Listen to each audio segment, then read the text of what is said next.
You get to 125 though, remember, most churches never pass 100. Why? Because, well, there's a lot of cultural reasons, a lot of reasons historically, there's a lot of building reasons, a lot of all kinds of reasons. But one of the reasons is certainly that it requires a different kind of leadership. So for you as the pastor, let me talk to just the pastor for just a second, okay? Hopefully maybe you're watching with your board, your elders, your leaders. But for you have to develop the skill set and able to lead people who are leaders of leaders. Remember I mentioned Dale? So Dale became our small group leader. This is the first church that I led through the 200 barrier.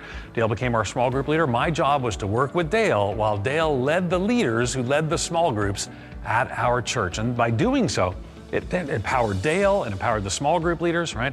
So to do that though, requires me to learn to be a different kind of leader. So I almost want to go back to prior sessions and say, this is where you've got to hone your leadership skills.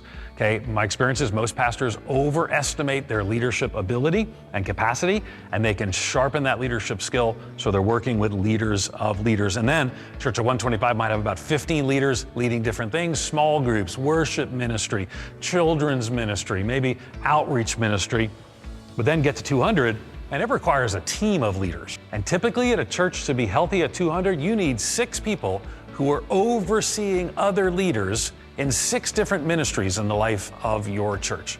And then you probably need about 30 leaders, small group leaders, at that point probably student ministry leaders, worship leaders, right?